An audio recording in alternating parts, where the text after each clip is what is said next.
Hello दोस्तों, I am गुलक्षा और आज का हमारा चैप्टर 4 है जिसका नाम है food security in India. Bharat में हमारी जो फूड सिक्योरिटी है वो कैसी है। इसके बेसिकली तीन चार पिलर हैं। पहला है अवेलेबिलिटी,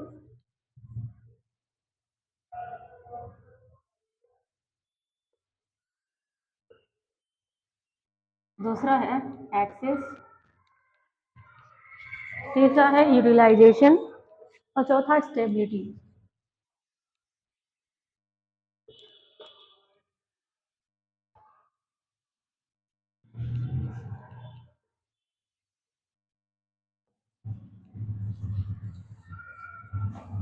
फूड सिक्योरिटी यानी फूड का प्रोडक्शन होना बहुत ज़रूरी है। अवेलेबिलिटी पहला क्या है, इसमें प्रोडक्शन होगा तभी तो फूड मार्केट में आएगा। तीसरा है इम्पैक्ट कैपेबिलिटी, इम्पैक्ट कैसा पड़ जाएगा फूड अवेलेबल ना हो तो। Impact capability. उसके बाद है होल्डिंग स्टॉक, होल्डिंग स्टॉक होना बहुत ज़रूरी है। बेसिकली हम सभी के घर में थोड़ा बहुत राशन एक्स्ट्रा होता ही है। और है सिक्योर्ड एड,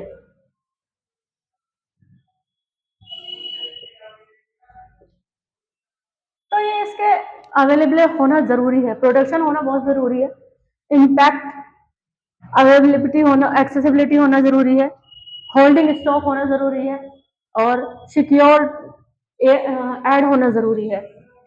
बेसिकली ये जो फूड सिक्योरिटी इन इंडिया है, कि हम इसमें एक हिस्टोरिकल बैकग्राउंड है जो कि हमारी मॉडर्न इंडिया पैमान हुए थे बंगाल में।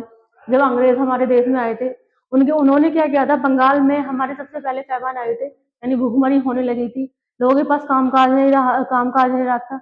वो लोग काम काज कर भी रहे थे तो अंग्रेज लोग उनसे छीन ले रहे थे। जो उनके सैनिक थे, हमारे अंग्रेजी सेना में भर्ती थे, उन लोगों को जो खाना दिया जाता था उसमें भी डस्ट मिलावट होती थी।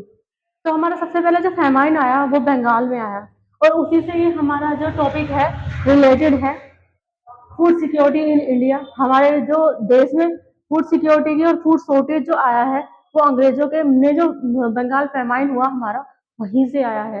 बंगाल में हुआ, उसके बाद पूरे देश में हुआ, धीरे धीरे धीरे यूपी में हुआ।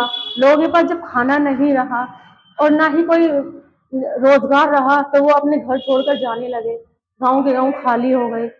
लोग काम की तलाश में इधर उधर जाने लगे, खाने की तलाश में इधर उधर उधर जाने लगे। आपने देखा होगा झुग्गी झोपड़ियों में जो लोग रहते हैं, कोई रिक्शा चला रहा है, कोई कुछ चला रहा है, उन लोगों के पास आज के टाइम में सरकार ने राशन देना तो शुरू कर दिया है, लेकिन वो उनके लिए इनफ नहीं है क्योंकि शेल्टर नहीं है ना उनके पास प्रॉपर। वो ऐसे ही इधर उधर पड़े हैं और उसकी वजह से बीमारियां डिजीज वगैरह बहुत ज्यादा हो जाती हैं। तो ये है हमारी हिस्टोरिकल बैकग्राउंड जो कि हमारा मॉडर्न इंडिया से मतलब जो हमारे आधुनिक इतिहास है उससे रिलेटेड है। दूसरा है हमारा एक्सेस। एक्सेस में क्या कि मार्केट में जब हम मार्केट में होना भी तो जरूरी है तभी तो हम खरीदेंगे ना। जब तो मेरा एक्सेस में क्या आता है, हमारा एक्सेस में आता है परचेसिंग। परचेसिंग जब प्रोडक्शन होगा तो हम खाना खरीद भी पाएंगे, खाने की चीजें, meat rice vegetables fruits. Income income भी होनी जरूरी है। अगर हमारे पास पैसा नहीं होगा, हम कोई काम नहीं कर रहे हैं तो खाना कैसे खरीद पाएंगे, खाने की चीजें कैसे अफोर्ड कर पाएंगे। ट्रांसपोर्ट होना बहुत जरूरी है, चीजों का आदान प्रदान होना बहुत जरूरी है, ट्रांसपोर्ट होना बहुत जरूरी है। इंफ्रास्ट्रक्चर इंफ्रास्ट्रक्चर भी होना जरूरी है। तो ये आते हैं हमारे एक्सेस में। और यूटिलाइजेशन क्या है, यूटिलाइजेशन मतलब सेफ्टी, खाने का सेफ रहना।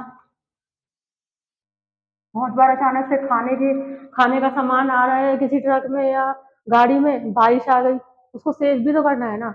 या फिर गोडाउन वगैरह में जैसे रखा हुआ होता है, ये भी तो सुनिश्चित करना होता है कि वहाँ पानी ना पहुंचे, नहीं तो चावल और गेहूं तो वैसे भी खराब हो जाते हैं पानी लगते ही। ऑयल वगैरह तो चलो बच भी जाता है क्योंकि वो लोग वो ड्रम वगैरह में होता है, लेकिन चावल और गेहूं तो बिल्कुल नहीं बचेंगे। तो ये सुनिश्चित करना भी जरूरी होता है। हाइजीन,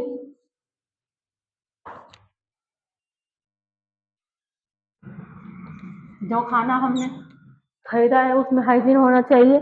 स्टोरेज होना,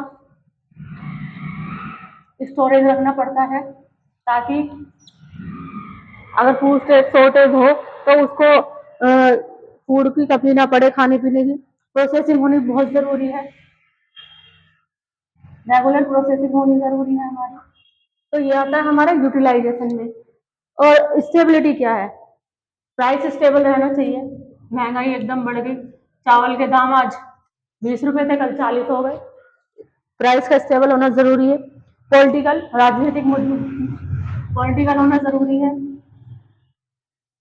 क्या होता है, बहुत से राजनीतिक क्या करते हैं, अपने आप को जिताने के लिए, दिखाने के लिए प्राइस राइज करा देते हैं और फिर ये दिखाते हैं कि हमने ये कर दिया वो कर दिया।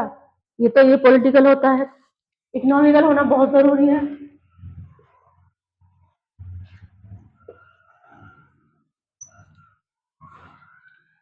वेदर, वेदर बेस्ड फूड, तो ये था हमारा स्टेबिलिटी। ओके। और फूड, जो फूड इनसिक्योर पीपल होते हैं वो लोग कौन होते हैं, जो फूड इनसिक्योर लोग होते हैं वो होते हैं हमारे लैंडलेस।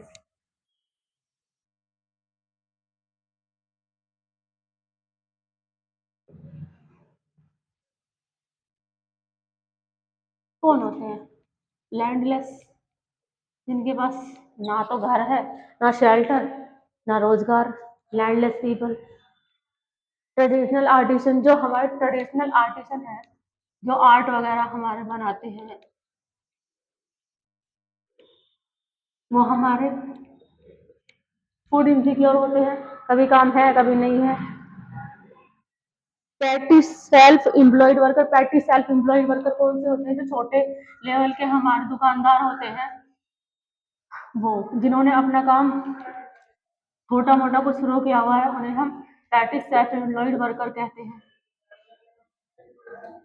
दुकान कभी एकदम से चल रही है, कभी नहीं चल रही है। कैजुअल लेबर, कैजुअल लेबर होती है अर्बन एरियाज में, casual labour in urban areas.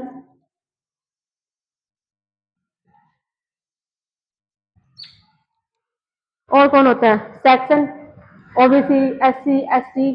भाई जो ये हमारी जनरल कैटेगरी के लोग जो थे, इतने ज्यादातर अमीर ही है ना। जो जो हम लोग हैं ओबीसी, एससी, एसटी वाले, हम लोगों को फूड इनसिक्योरिटी होती है, हम लोग गरीब हैं, हमें इस चीज की फूड इनसिक्योर फील होता है। और जो डिजास्टर वगैरह से लोग अफेक्टेड होते हैं, जैसे फ्लड प्रोन एरियाज है, वहाँ पे डिजास्टर आ गए, जैसे कि बिहार है, झारखंड, छत्तीसगढ़, उड़ीसा, हमारी यूपी में भी कई जगह ऐसी हैं। तो जो फ्लड प्रोन एरियाज हैं वहाँ डिजास्टर आ गया, एकदम से सुनामी आ गई, सारी फसल बर्बाद हो गई। अभी रिसेंट एग्जाम्पल पंजाब का है, पूरे पंजाब में बाढ़ आ गई, रावी रावी नदी ने पूरा पंजाब बर्बाद कर दिया, वहाँ की फसल, भैंसे, सारे सब कुछ वहाँ का बह गया। तो ये है हमारा नेचुरल डिजास्टर। इश्यू ऑफ मल न्यूट्रिशन, प्रेगनेंट जो वुमेन होती हैं उनके पेट में जो बच्चे पड़ रहे होते हैं वो मल हो जाते हैं, उनको प्रॉपर न्यूट्रिशन नहीं मिल पाता, कभी वो पेट में मर जाते हैं, कभी पैदा भी होते हैं तो 2 से 3 साल तक जिंदा रहते हैं, उसके बाद उनकी जिंदगी लाइफ आगे सस्टेन नहीं कर पाती है, और अगर करते भी हैं तो उन्हें कोई ना कोई बीमारी लगी रहती है। तो ये थे मल न्यूट्रिशन।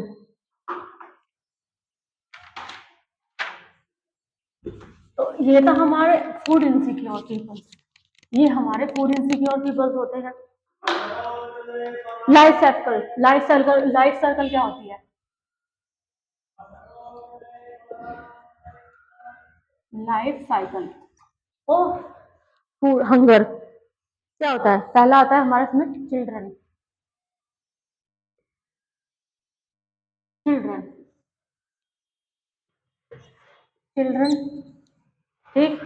दूसरा होता है हमारे इसमें यूथ, यूथ यानी जवान युवा पीढ़ी, और आज अनएम्प्लॉयड है। तीसरा होता है फैमिली, फैमिली, चौथा होता है हमारा अडल्ट। ठीक है, चिल्ड्रन में क्या आते हैं, पुअर न्यूट्रिशन, बच्चों का न्यूट्रिशन अच्छे से नहीं हो पा रहा। यूथ अनएम्प्लॉयड है हमारा, अगर उनके पास रोजगार नहीं है, बहुत से लोग सुसाइड वगैरह कर लेते हैं और किड्स वगैरह को स्कूल नहीं भेज पाते हैं। ये हमारे यूथ के साथ दिक्कत आती है। फैमिली में पुअर हेल्थ होती है, ड्यूरिंग क्राइसिस वगैरह हो जाते हैं। प्रेगनेंसी के लिए, प्रेगनेंसी में औरतों को प्रॉपर खाना वगैरह नहीं मिल पाता है। फैमिली की नीड्स पूरी नहीं हो पाती है, प्रॉपर फूड नहीं है, नहीं खा पा रहे हैं। एक टाइम पर ही खाना अवेलेबल है, कभी कभी वो भी नहीं है, 2-3 दिन हो जा रहे। अडल्ट, लैक ऑफ एजुकेशन की वजह से तो लैक ऑफ एजुकेशन की वजह से अच्छी जॉब नहीं मिल पाती है, ये हमारी अडल्ट को दिक्कत है। ठीक है, तो ये था हमारी फूड साइकिल। ठीक है, हंगर साइकिल चाहिए हमारी। इंटर स्टेट डिस्पैरिटीज होती है, पॉवर्टी इंसिडेंट होते हैं, इकोनॉमिकली बैकवर्ड क्लासेस के साथ। जैसे कि मैंने बताया, हम लोगों को ये दिक्कत ज्यादा होती है, अगर देश में किसी भी तरह की वॉर वगैरह होने लगे तो हम लोगों को मरना है, हमें पिसना है, हमें खाना नहीं मिलना है, हम लोग मरेंगे। जो अमीर लोग हैं उनके पास पैसा है, वो सब कुछ कर सकते हैं, उनके पास तो इतना स्टॉक होता है बहुत ज्यादा। हम लोगों के पास नहीं होता है, हम कितने दिन का रख लेते हैं, ज्यादा ज्यादा 10 दिन का। बहुत से लोगों के पास तो 2 दिन का ही होता है। बहुत से इतने गरीब हैं, झुग्गी झोपड़ियों में रह रहे हैं। पीडीएस इंट्रोडक्शन हुआ फिर हमारे देश में, आईसीडी इंट्रोड्यूस हुआ है 1975 में। फूड फॉर वर्क, खाने के लिए काम करना शुरू किया लोगों ने। तो टारगेट, पीडीएस को टारगेट किया गया। और ए वाई की एक स्कीम चली, जिसमें जो बिलो पॉवर्टी लाइन है उनके लिए राशन कार्ड वगैरह प्रोवाइड किया हमारी सरकार ने। उन्हें खाने के लिए राइस और व्हीट वगैरह, पल्सेस वगैरह, ये मिनिमम फ्री में दिए जाने लगे राशन, क्योंकि उनके पास खाना तो हो कम से कम। खाने के लिए हमारी सरकार ने ये राशन कार्ड स्कीम लागू की है, अन्नपूर्णा स्कीम में एक लागू की है। तो ये था हमारा हंगर साइकिल। आज का टॉपिक बस यहीं तक। अगर आप लोगों को 5th से लेकर 12th तक किसी भी सब्जेक्ट में कोई भी ट्यूशन पढ़ना हो, आप मुझे मेरे नंबर पर, कैप्शन में दिया गया, इस पर कॉल कर सकते हैं। और अगर आप लोग उर्दू में इंटरेस्टेड हैं, लिखने में, पढ़ने में, मायनों में, कुरान शरीफ में, तो भी आप हमें कॉल कर सकते हैं। हमारी एकेडमी ये सब कराती है। एसएससी सीजीएल में किसी को इंटरेस्ट है, हम लोग उसकी भी तैयारी कराते हैं।